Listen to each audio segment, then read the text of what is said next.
Bonjour tout le monde. Alors on va essayer de faire aujourd'hui une petite fonction. Au début, ça va apparaître quelque chose de simple, mais après, on va rencontrer des petits problèmes parce qu'on va essayer d'appliquer le théorème des accroissements finis. On ne va pas l'appliquer pour la fonction f, mais pour la fonction f moins 1. Alors on va voir qu'est-ce qu'on va faire dans cette fonction. Alors, je vais commencer. Vous avez une fonction f définie par f de x égale 3 racine cubique de x plus 1 moins x. Alors, il demande d'étudier les variations de f sur l'intervalle 0 plus infini. Vous remarquez qu'ils ne veulent pas sur le domaine de définition. Donc, ils ont pris la restriction de f par rapport à l'intervalle 0 plus infini. Alors, je vais commencer. Normalement, le domaine de définition, ça commence à partir de moins 1. Alors, première question. Alors, étude de f. Normalement, domaine de définition, x plus 1 doit être positif. Normalement, c'est moins 1 plus infini. Mais eux, ils ne veulent pas du domaine, ils veulent seulement sur i est égal à 0 plus l'infini. C'est tout ce qu'ils demandent. Regardez, étudier par son f sur l'intervalle 0 plus infini. Clair? Alors, je vais commencer. Qu'est-ce que vous avez? Vous avez, parce qu'on a besoin de continuité, on a besoin, regardez la f-1, donc on a besoin de continuité, de dérivabilité. Donc, je vais commencer par la continuité.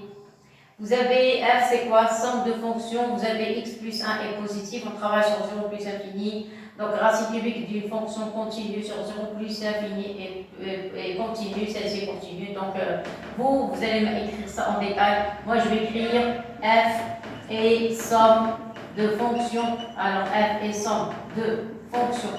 S'il vous plaît, moi, je ne vais pas entrer dans les détails. Mais vous allez écrire en détail comment on a pu montrer que f est continu sur l'intervalle 0 plus infini. Donc f est somme de fonctions. Fonction continue. Alors continue sur 0 plus infini. Donc f est continu. Continue sur 0 plus infini. On a terminé avec la continuité.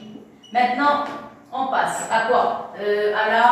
Aux limites. C'est ça, mais on n'a pas limite. On a aussi, on a limite en plus infini parce qu'on travaille sur 0 plus infini. Donc, première partie, on a parlé de continuité. Ça va? Parce qu'on travaille sur l'intervalle 0 plus infini. Maintenant, on va parler de limite. Alors, vous avez limite quand x tend vers plus l'infini de f de x est égal. Ici, ça tend vers plus infini. Il y a signe moins, donc c'est une forme indéterminée. Donc, je vais factoriser par x plus infini. Je factorise par x. Alors, si je factorise par x, vous allez avoir ici 3 racine cubique de x plus 1 sur x.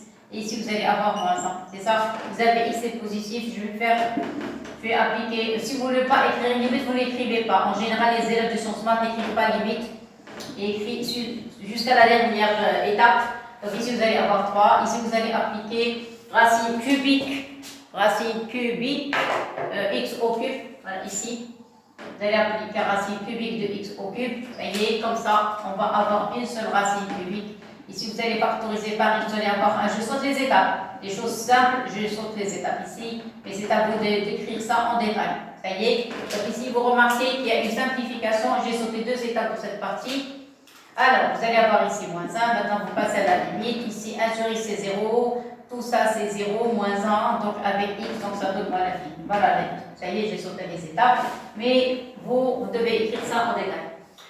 J'ai terminé avec la limite. Maintenant, je vais passer à la fonction dérivée, tableau de variation. Donc, vous avez f' de x. Le 3, c'est une constante. Après, vous avez racine cubique d'une fonction. C'est x plus 1 prime sur 3 racine cubique de x plus 1 au carré, la formule de la dérivée, et le x donne moins 1.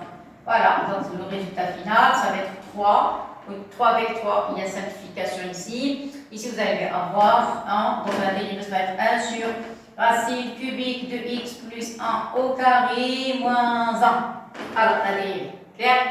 Pour le calcul de dérivée, c'est terminé. Mais maintenant, eux, ils veulent attendez, voilà, ça va comme ça. Alors, on va trouver la monotonie de f. Alors, dans ce cas, regardez, vous avez x supérieur à 0. X supérieur à 0. Donc, x plus 1 est supérieur à 1. Si vous inversez, ça devient inférieur à 1. Voilà. Vous pouvez passer sans réduire au même dénominateur. Vous avez quel que soit. C'est pour ça qu'ils ont pris l'intervalle 0 plus infini. Alors,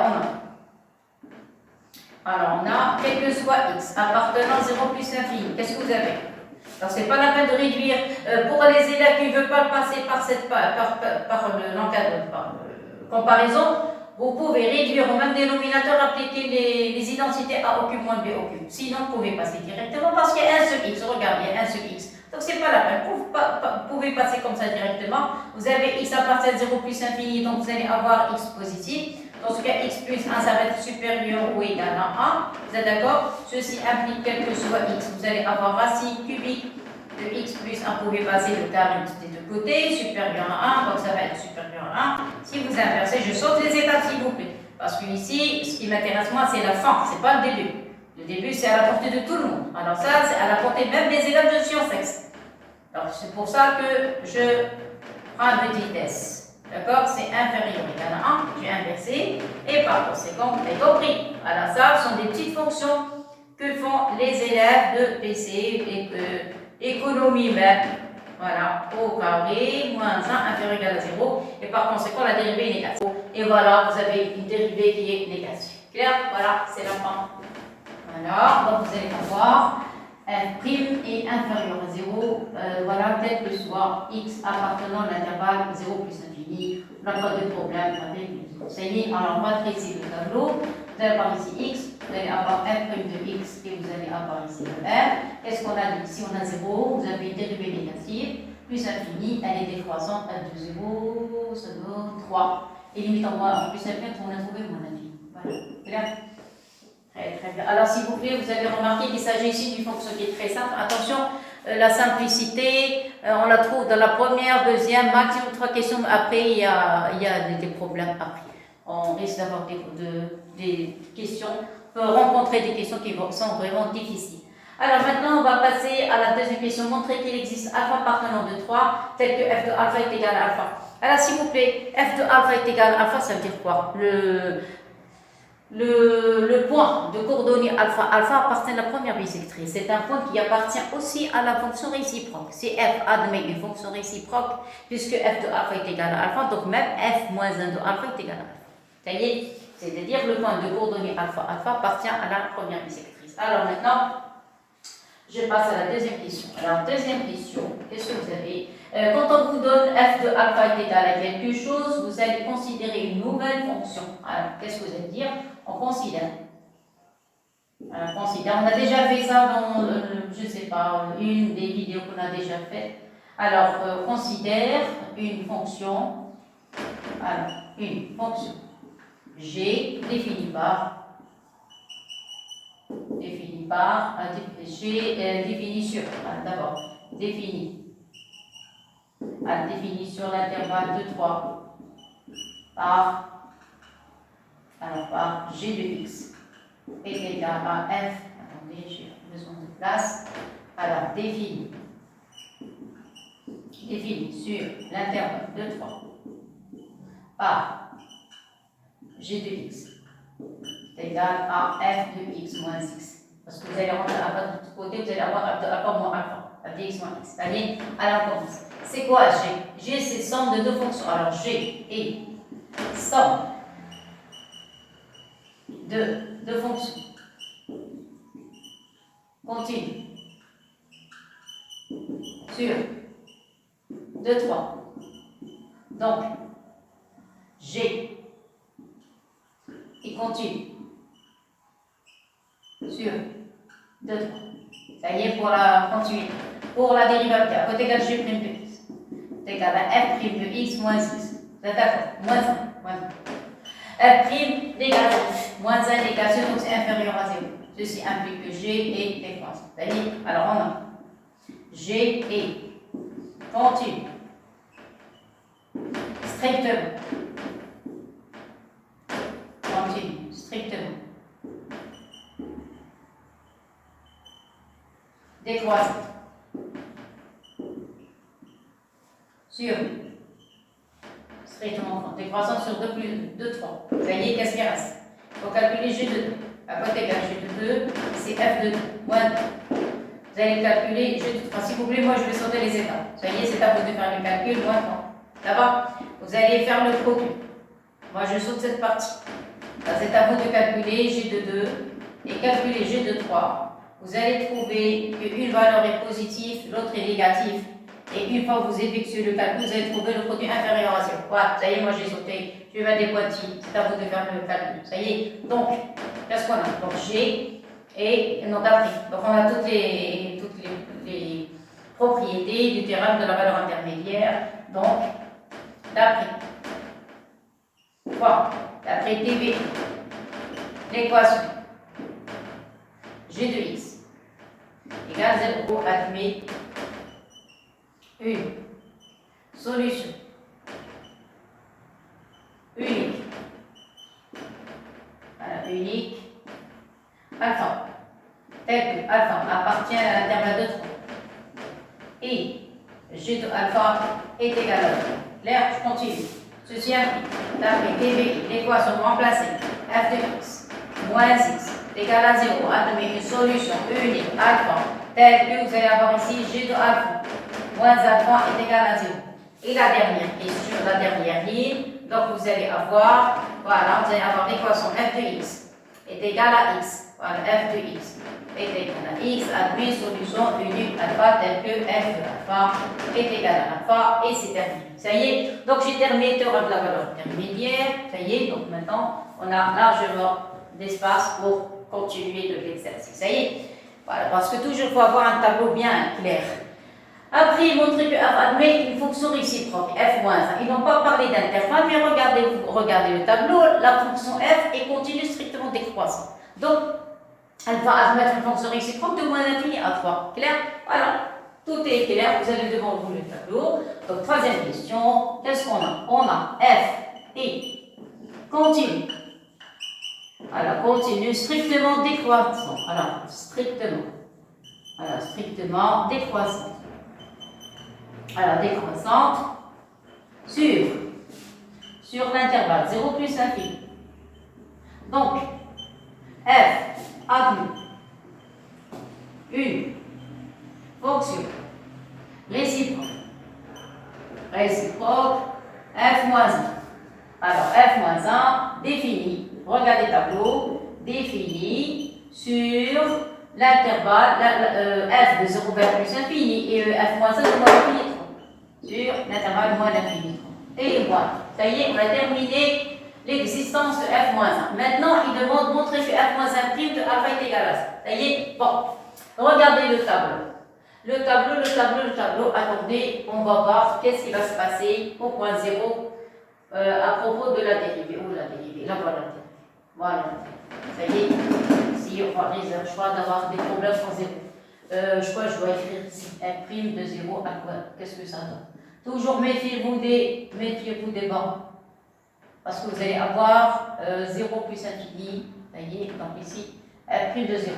Regardez, voilà la dérivée remplacée par 0. Par 0, il va rester 1. Donc 1 moins 1, 0. Waouh, ça s'arrête. Mais ça s'annule. Alors, si ça s'annule, on doit prendre un intervalle ouvert en 0. Voilà, donc f' de 0 est égal à 0. Clair?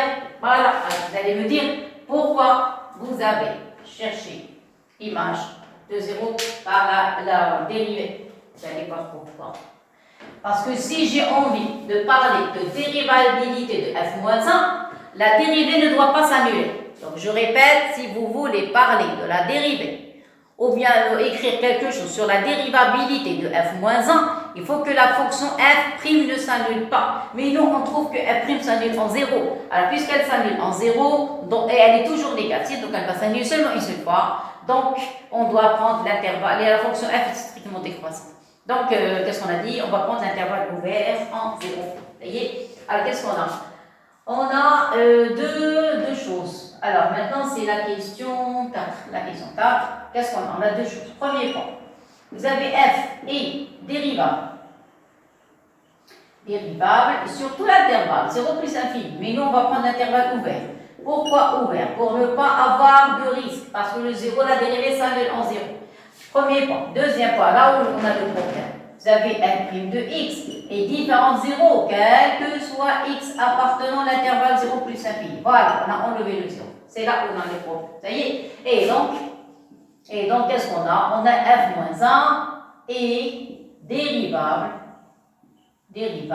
sur tout l'intervalle. Quel intervalle? Moins l'infini 3, mais seulement le 3 ou b.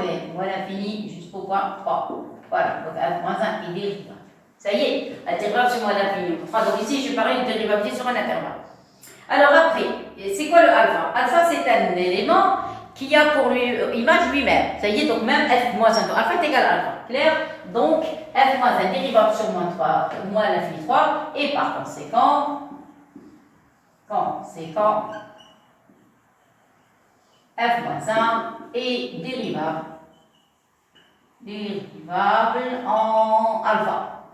Ça y est, et on a, ça y est, maintenant j'applique le cours. Ça y est, je change de couleur. Vous avez f moins 1 prime de alpha, je vais mettre ici des parenthèses, est égal à f moins 1 prime, même chose, est égal à 1 sur f. Alors vous allez me dire qu'est-ce que vous allez écrire ici. On a f moins 1 prime de alpha. Je vais remplacer alpha par f de alpha. Voilà, j'ai l'antécédent ici. Alors une fois que j'ai l'antécédent, ici vous allez avoir f prime de alpha. Et bon, ça y est. Alors maintenant, vous allez écrire est égal à 1 sur f prime, voilà. Donc vous allez avoir 1 sur racine cubique de alpha plus 1 au carré. Voilà, 1 sur racine cubique moins 1. Et voilà, voilà le résultat. Regardez, j'ai trouvé le résultat du calcul. Voilà, regardez ce que j'ai trouvé. J'ai trouvé f moins 1 prime, j'ai oublié prime. F moins 1 prime, voilà. De f de alpha est égal à 1 sur f prime en alpha. Clair et net. Très bien. Mais qu'est-ce que je remarque? Regardez. Tout ce que j'ai trouvé est juste. Mais j'ai un problème là-bas. Il y a des racines cubiques. Alors que f moins 1 prime de alpha qui m'ont donné, il n'y a pas de racine. Vous avez vu, donc il y a quelque chose qui cloche. Voilà, donc je dois pas laisser les racines cubiques. Les racines cubiques doivent disparaître. Clair? Alors je vous laisse regarder. Après je vais effacer tout le tableau, sauf la dérivée. Je vais écrire ici la dérivée et l'expression, la dernière expression. Ça y est? Voilà, après je vais tout effacer. Voilà, donc regardez ici, s'il vous plaît, j'ai pris l'expression de la dérivée f' de x égale 1 sur racine cubée x plus 1 en carré moins 1 parce que j'en ai besoin. Ça y est, et j'ai pris le résultat final. F moins 1 ce qu'on a trouvé tout à l'heure. Alors maintenant, d'après l'énoncé, on ne veut pas de cette expression, on ne veut pas de racine. Regardez, il n'y a pas de racine. Donc qu'est-ce qui va faire disparaître les racines? C'est la deuxième question. Parce qu'ils nous ont donné la condition de alpha, c'est un élément qui appartient de 3 tel que f de alpha est égal à alpha. Or, maintenant, les conditions, f de alpha est égal à alpha. Donc, qu'est-ce qu'on va voir pour remplacer? Vous allez avoir 3 racines cubiques de alpha plus 1 et moins alpha est égal à alpha. Regardez, vous êtes d'accord?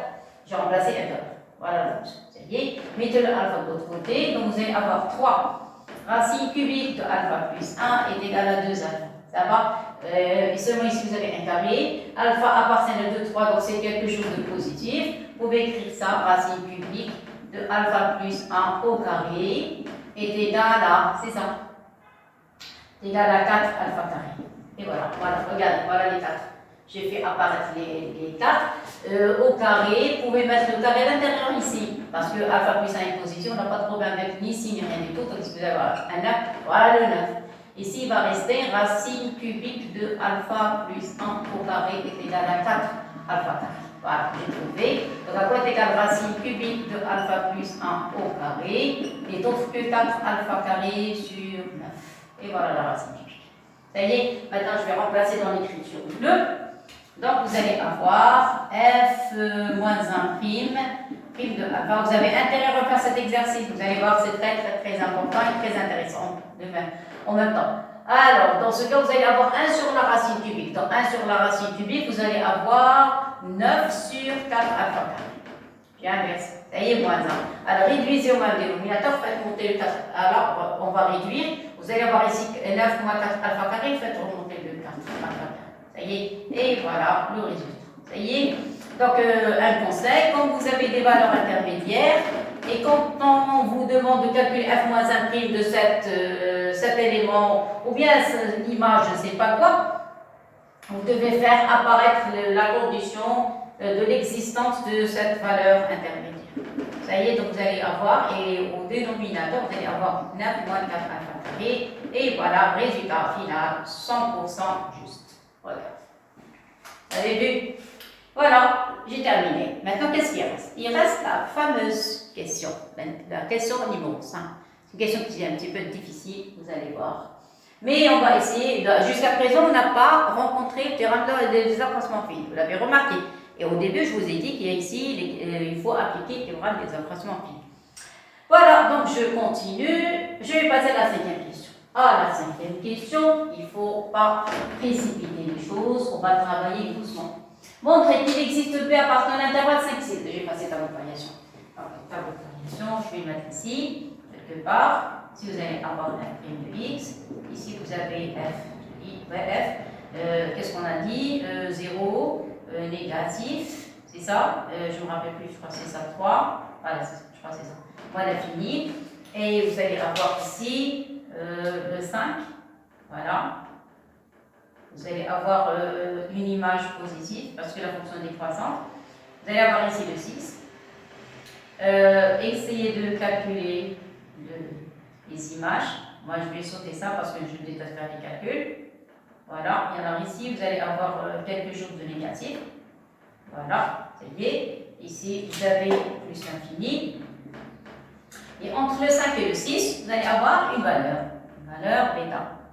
Tout à l'heure, on va prouver son existence. Ça y est. Alors maintenant, je vous pose seulement qu'est-ce qu'on va trouver.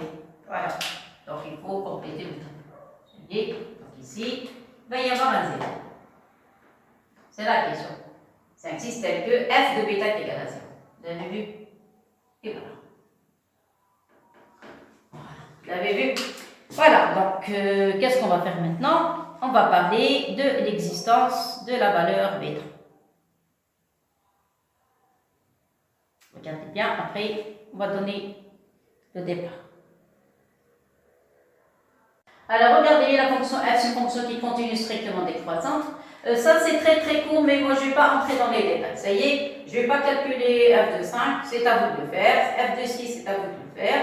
Vous allez trouver f de 5 positif, f de 6 négatif. Le produit f de 5 fois f de 6, ça va être négatif. Donc, d'après le théorème de la valeur intermédiaire, le bêta va exister. Ça y est, donc, je commence. Il y a deux questions dans la question 5. Je vais marquer la question A. Donc ici, ça va être tel que, vous allez montrer qu'il existe tel que vous avez la question A, voilà, et la question B. Voilà, pour ne pas mélanger les choses. Vous voyez, pour la question A, qu'est-ce qu'on a? On a F. On a, alors F est continu, strictement,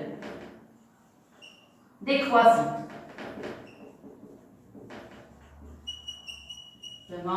Décroissant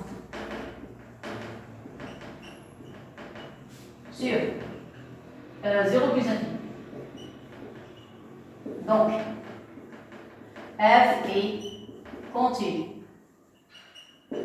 f est continu strictement décroissant croissante sur 2 fois. Non, 5, 6. 5, 6. Voilà, ça y est. Donc vous avez f est continu strictement décroissant sur 0 plus infini. Donc f est continu strictement décroissant sur 5, 6. S'il vous plaît, ici j'ai parlé de deux choses.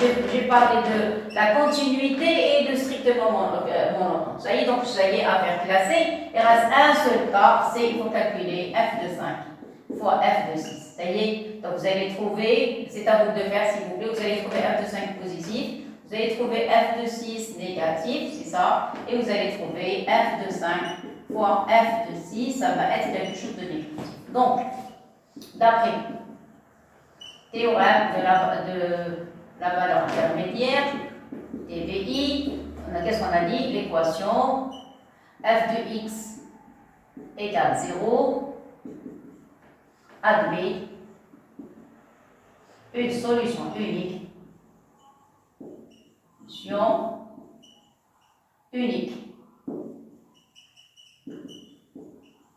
on va l'appeler bêta, ça y est, tel que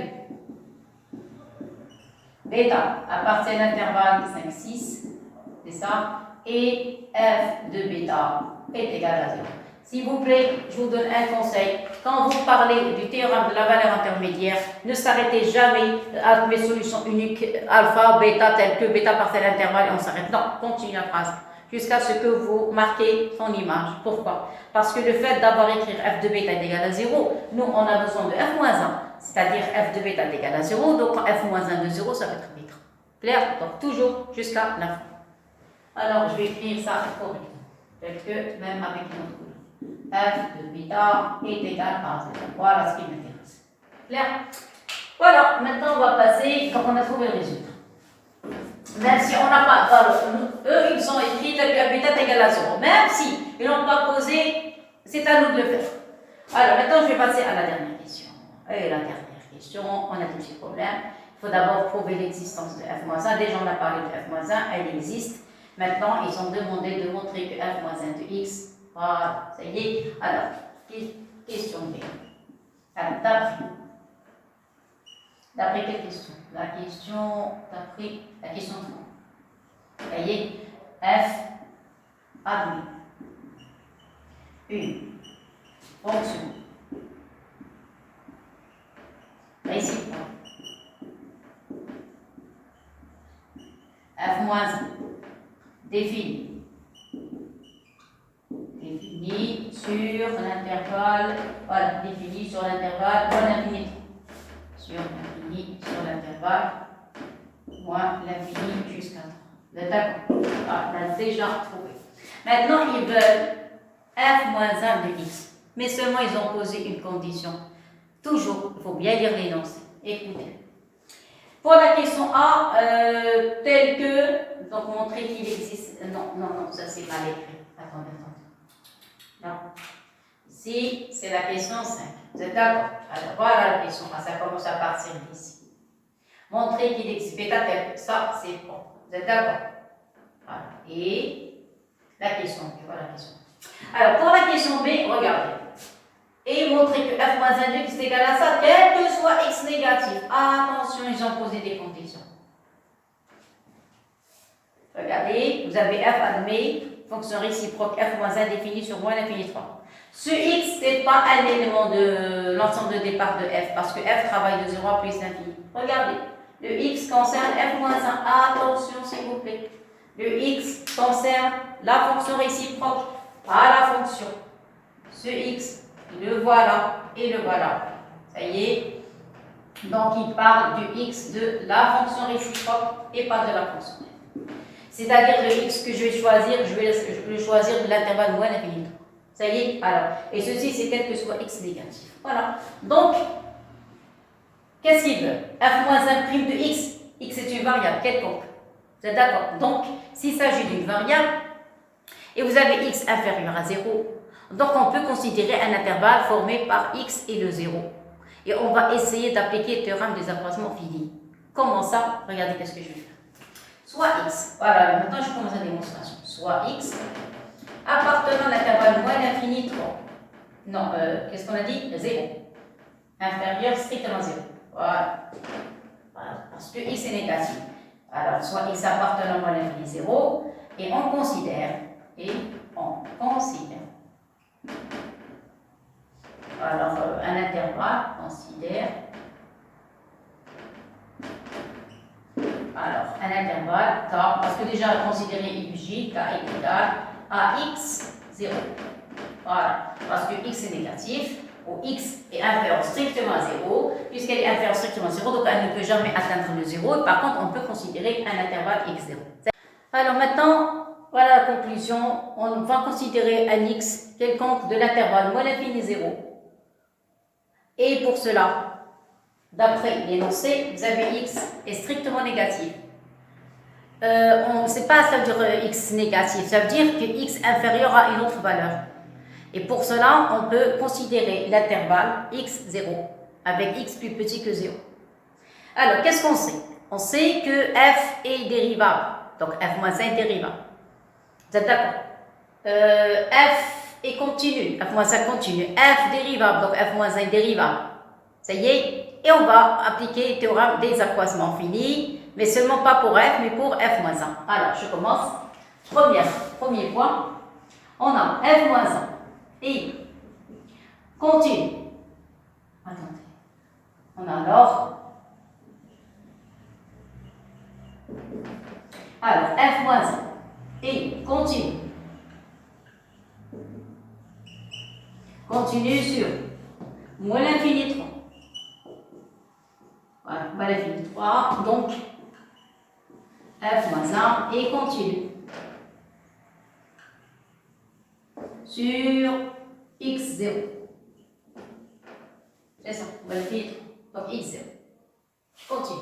Premier point. Deuxième point. Vous avez F-1 et dérivable. Tout ça vient du fait que la fonction f continue dérivable. Voilà.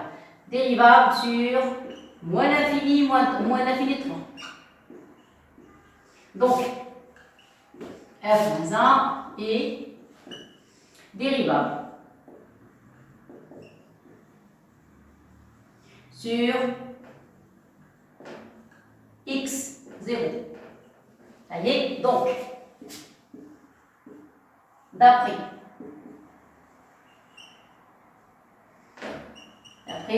théorème des accroissements finis, il existe C appartenant à l'intervalle x0 tel que, qu'est-ce qu'on va voir? On va avoir f-1 de x moins f-1 de 0 est égal à x moins 0 fois f' moins 1, alors moins 1 prime de c. J'ai appliqué le théorème des accroissements finis par rapport à f-1. Je vais mettre des couleurs. Regardez, f-1 de x moins f-1 de 0 est égal à x moins 0 fois f-1 prime de c. Et voilà. Clair? Très bien. Donc voilà l'application du théorème des accroissements finis seulement par rapport à la fonction f-1. Clair et net. Très bien. Maintenant, qu'est-ce qu'on a? On sait que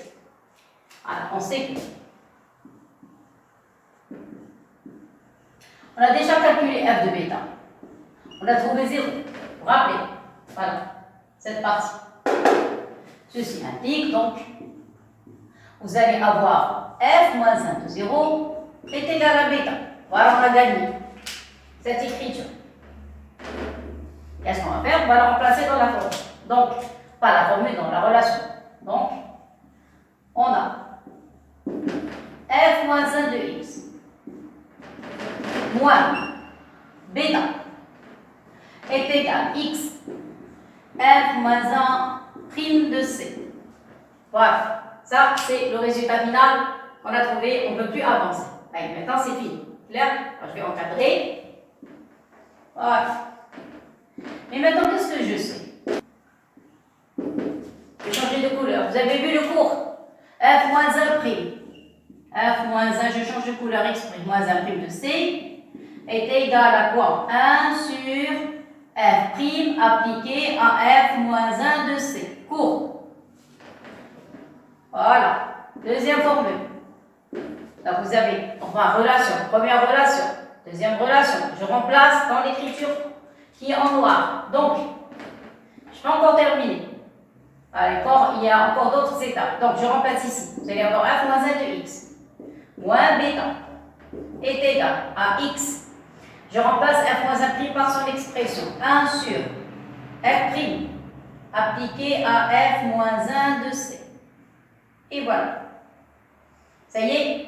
Bon, si vous voulez l'écrire d'une autre manière, x sur ce que vous voulez. F moins prime appliqué à f moins 1 de c.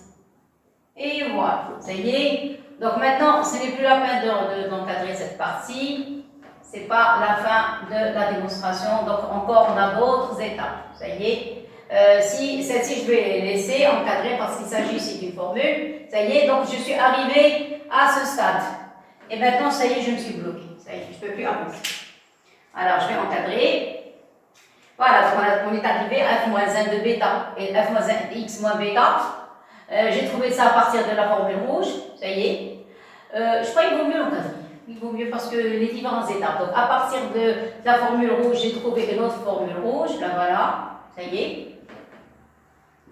J'ai arrêté le cours. Je suis partie. J'ai arrêté la démonstration. Je suis partie au cours. J'ai écrit la relation f moins 1 prime d'un nombre.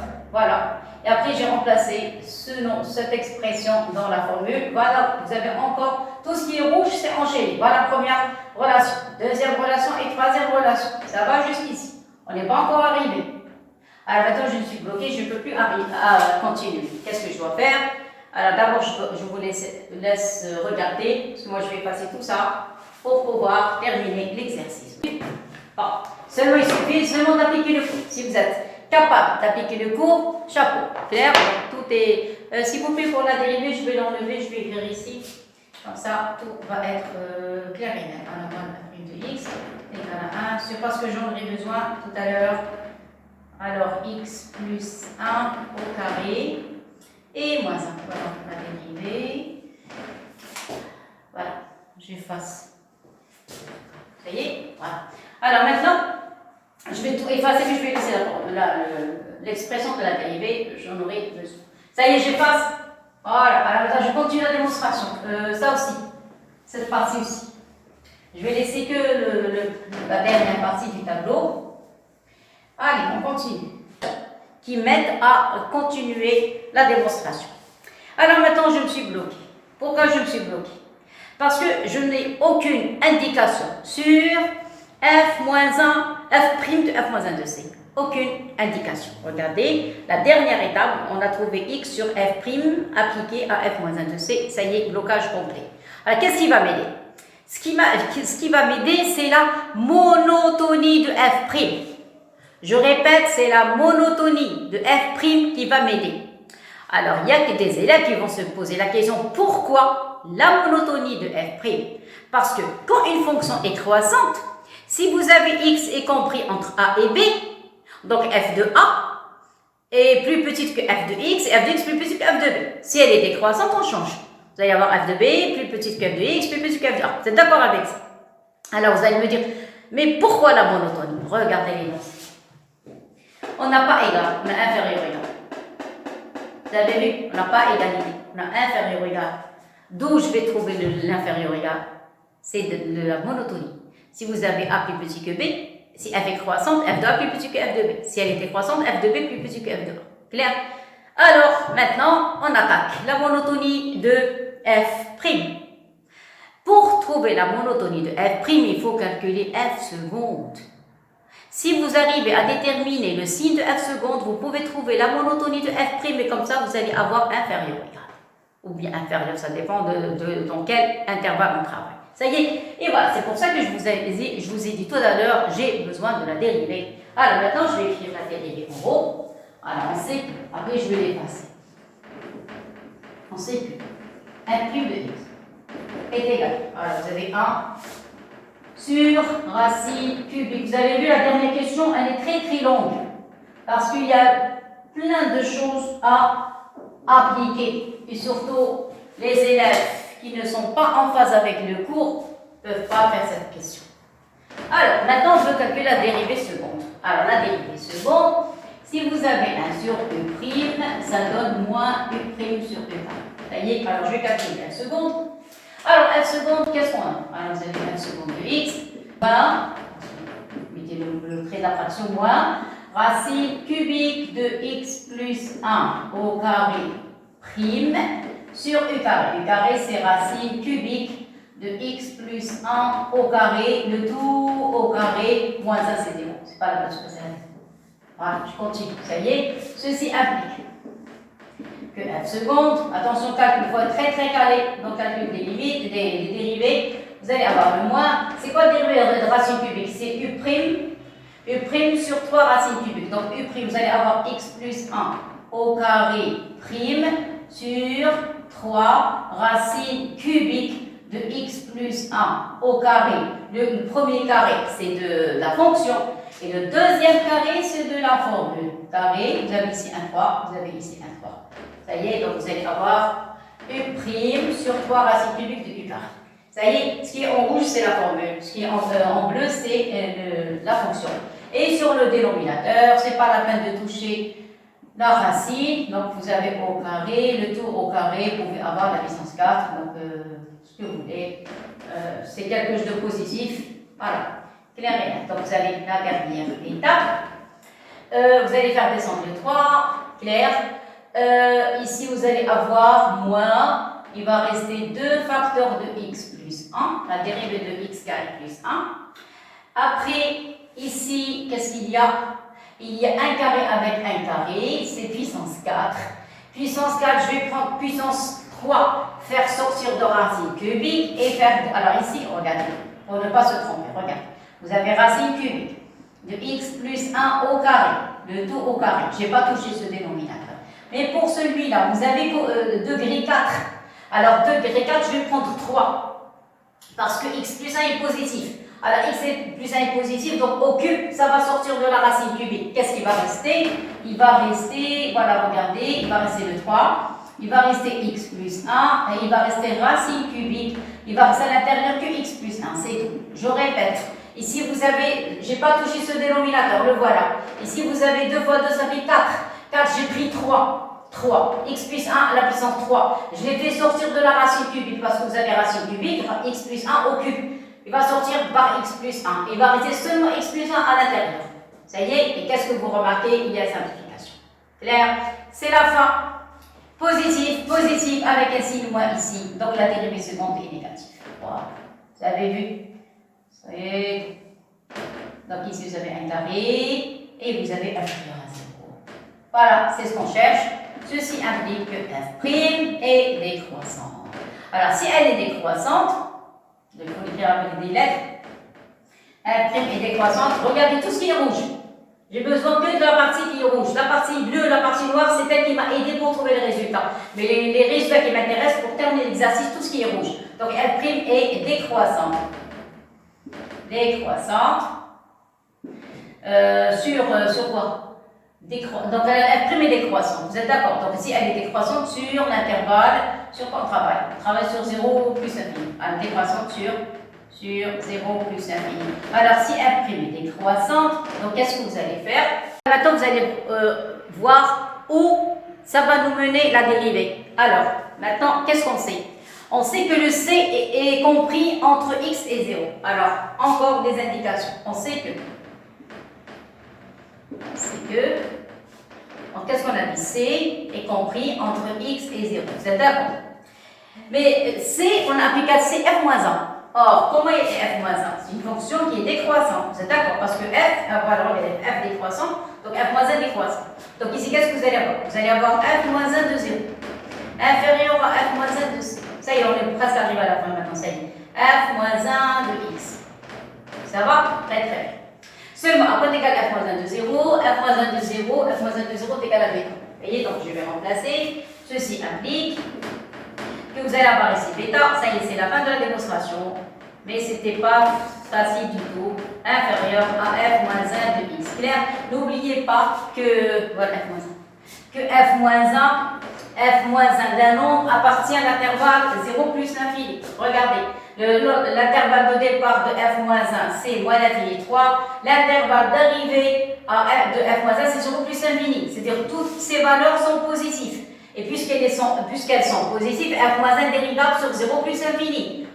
Décroissant plutôt, f-1 décroissant sur 0 plus infini. C'est-à-dire f' ne travaille qu'avec les valeurs positives. Et f-1, elle part de moins l'infini 3 vers 0 plus infini. C'est-à-dire que toutes ces images sont supérieures à 0. Et la preuve est que bêta est compris entre 5 et 6. Ça y est. Et maintenant, on va appliquer, voilà, c'est la fin, appliquer la monotonie de f'. Qu'est-ce qu'on sait sur f' est décroissante? Et voilà, c'est la fin. Donc, je vais effacer ça. Et voilà, on est presque arrivé au résultat final. Qu'est-ce qu'on a dit? J'insiste sur cette partie. Parce que bêta est positif, tout est positif, tout. Et qu'est-ce qu'on a dit? On a f' est décroissante. Alors, f' est décroissante implique, qu'est-ce que vous allez faire?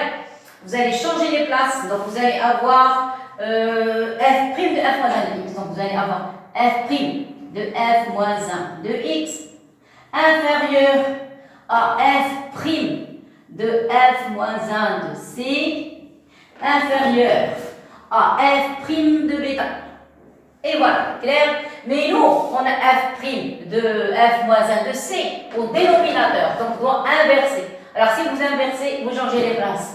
Vous allez avoir 1 sur f' de bêta inférieur à 1 sur f' de f moins 1 de c inférieur à 1 sur f' de f moins 1 de x. Jusqu'ici, ça va. Très, très bien. Et maintenant, il manque une chose. Laquelle? C'est le x. Or, le x est négatif. Le x appartient est plus petit que 0, d'après l'énoncé. Vous êtes d'accord? Voilà, c'est la dernière étape. J'ai pas envie d'effacer cette ligne. Voilà, c'est ça dont j'ai besoin. Non, celle-ci. Voilà, donc je vais pas effacer tout, sauf la relation. Ça y est, et voilà, on est presque arrivé. Alors maintenant, il manque, qu'est-ce qu'on a dit? On a dit le x, comment est le x? Le x est inférieur à 0, ceci implique. Donc si je multiplie par x, tout va changer. Donc vous allez avoir ici x sur, c'est la fin, f' de f moins 1 de x inférieur à x sur f' de f moins 1 de c inférieur à x sur f' de bêta. Et voilà le résultat. Clair? Regardez ce qu'on a trouvé tout à l'heure. Et voilà le résultat. Vous avez vu? Maintenant, qu'est-ce qu'il reste à faire? Remplacer. C'est tout. Donc, je vais enlever cette partie. Ça y est, c'était un pont ou bien une intermédiaire. Et voilà le résultat final. À quoi est égale cette expression? Là, voilà. C'est égal à f moins 1 de x moins bêta. Voilà. Conclusion. Ceci indique que ça, j'ai pas besoin de ce terme, j'ai besoin que de la partie droite. Donc, vous remplacez cette expression, là voilà, vous avez vu, donc je vais l'encadrer en rouge. Voilà, ça y est, là voilà. Vous allez remplacer cette expression par ce résultat. Donc, vous allez avoir f moins 1 de x moins bêta, voilà, est inférieur à cette écriture qui est x sur f' de bêta. Et voilà le résultat. Ça va? Seulement, il manque la dernière ligne. Donc, je vais mettre une flèche. Voilà. Vous avez vu comment j'ai encadré deux fois? Alors, qu'est-ce qui manque? Il manque f' de bêta. F', là, voilà f'. Vous avez vu? Voilà f'. Donc, je vais calculer f' de bêta sur le côté. Et voilà, on a terminé l'exercice. Vous avez vu? C'est pas. Voilà, donc je vais arrêter tout, sauf f de x. Voilà, donc je laisse f de x. Je passe tout ça, jusqu'ici. Voilà, jusqu'à la question. Ça y est, je n'en ai plus besoin du tableau, variation, c'est fini. Ça y est, j'ai besoin seulement du résultat pour pouvoir arriver à la fin. Clair? Alors, je crois que je vais calculer f de bêta ici, et ici la fin de l'exercice. Je crois qu'il vaut mieux. Alors, calcul de bêta, je vais le refaire tous. Vous voyez, alors, calcul de bêta, de f de bêta. Calcul de f de bêta. De f' de bêta. Ça y est, voilà. Calcul de f' de bêta. Qu'est-ce qu'on a? On a f' de bêta est égal. Voilà la dérive. Vous allez obtenir 1 sur racine cubique de bêta plus 1 au carré moins 1. Clair? Réduisez au même dénominateur. Je crois qu'on doit réduire. Attendez, regardez s'il vous plaît, ils ne veulent pas de racine. Il n'y a pas de racine. Vous avez vu? Il n'y a que des bêta, des x, un 9. Voilà. Donc, pour faire disparaître le bêta, je vais utiliser la relation. Or, à quoi est égal f de bêta? D'après les données, c'est une valeur intermédiaire, est égale à 0. Vous êtes d'accord? Remplacez. Ceci implique remplacer f de bêta. Alors, f bêta, la valeur solution. Comme ça, je vais l'effacer. Donc, vous allez avoir 3 racines cubiques de bêta plus 1 moins bêta est égal à 0. Voilà, on est arrivé à la fin. Presque. Regarde, f' de bêta, la voilà. Or, f de bêta est égal à 0, c'est une valeur intermédiaire. Donc, vous remplacez bêta dans la fonction, vous allez avoir 3 racines cubiques bêta plus 1 moins bêta est égal à 0. Cherchez à côté égal bêta, donc qu'est-ce qu'on a? On a 3 racines cubiques de bêta plus 1 est égal à bêta. Clair? Maintenant, qu'est-ce qu'on va faire? Voilà, la dérivée. Et on a besoin d'un carré. Vous avez vu un carré, donc on va passer au carré.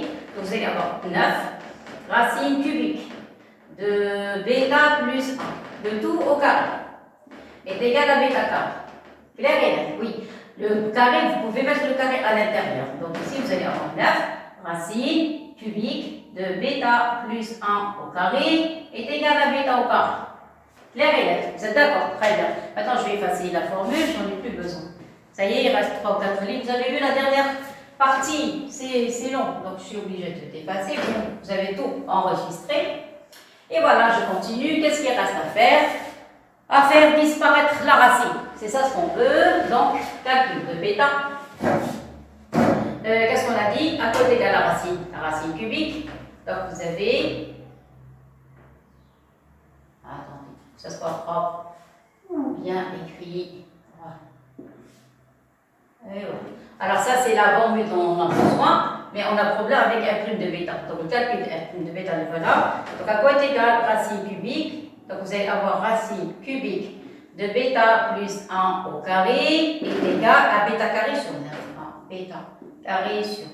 Ça y est? Alors, on a trouvé la racine cubique. La voilà. Ça y est. Et on va la remplacer dans la dérivée. Voilà. Ceci implique, voilà la flèche. Vous avez vu? Donc, vous allez avoir un prime de bêta. Parce que c'est ça le problème. Il faut calculer un prime de bêta. Avec les rangs noirs. Voilà. Un prime de bêta. Ça y est? Voilà. Un prime de bêta. Ça y est? Donc, qu'est-ce qu'on a fait? On a calculé la prime de bêta. Vous êtes d'accord? Après, on sait que bêta c'est une valeur intermédiaire. Donc, vous avez f de bêta égal à 0. On a fait le calcul et on a fait disparaître la racine. Maintenant, on revient à f de bêta et on remplace la racine. Qu'est-ce qu'on obtient? On obtient 1 sur racine cubique, ça donne bêta carré sur 9. Bêta carré sur 9, et ici vous avez moins 1. C'est ça? S'il vous plaît, inversé, qu'est-ce que ça donne? Ça donne 9 sur bêta carré, 9 sur bêta carré moins 1. Ça va réduire au même dénominateur, ça donne 9 moins bêta carré sur bêta carré. Et voilà le résultat final. Voilà, on a besoin aussi de cette relation. Et maintenant, c'est la fin. Ça y est, je vais effacer la fonction, je n'ai plus besoin. Et je vous donne maintenant le résultat final. Ça y est, donc, ça y est, la question, plus besoin. C'est la fin. Donc, la fin, remplacée ici. Vous allez avoir f moins 1 de x moins bêta inférieur à x. Voilà. Sur f' de bêta. F' de bêta, c'est 9 moins bêta carré sur bêta carré. C'est ça? Oui. Après, on inverse. Ceci implique. Alors, donc, vous allez avoir f moins 1 de x moins bêta est égal à bêta inférieur. Inférieur. Inversé, s'il vous plaît. X, vous allez avoir x, bêta carré sur 9 moins bêta carré. Clair? Et la dernière ligne, ouf, on est fatigué. Donc, f moins 1 de x, voilà, est égal à inférieur à x bêta carré sur 9 moins bêta carré plus bêta. Vous rendez le moins bêta de l'autre côté. Et voilà le résultat final. Vous avez vu? Vous avez intérêt, s'il vous plaît, à refaire cet exercice. Il y a plein de choses, surtout la dernière question. Ça y est? Donc, s'il vous plaît, j'ai respecté l'ordre. Donc, vous avez cette partie, celle-ci, jusqu'à ce qu'on est arrivé au résultat final. Vous êtes d'accord? Donc, le résultat final, c'est celui-là, et on a commencé à remplacer. Donc, voilà la formule finale. Voilà, on a déjà trouvé, c'était inférieur ou égal à quelque chose. Ça va? Donc, voilà la formule finale. Mais il reste toujours un problème au f' de bêta. Alors, f' de bêta, qu'est-ce qu'on a fait? Calcul f' de bêta. On a remplacé, on a trouvé un problème avec la racine cubique. On est parti du fait que bêta est une valeur intermédiaire. On a fait disparaître la racine. Après, regardez la flèche, on a trouvé f' de bêta. Et après, on a remplacé dans l'expression. Voilà, tout simplement. Clair? Et voilà, on a terminé l'exercice. C'était pas facile du tout. Plein d'astuces, plein de formules. On a fait intervenir presque tout le programme que vous avez vu, sauf les arcs. Il y a même des racines énièmes ici. sauf les arts. Voilà, merci et à la prochaine. Au revoir tout le monde. S'il vous plaît, révisez, révisez, révisez le cours. Sans cours, on ne peut pas travailler. Merci beaucoup, à la prochaine.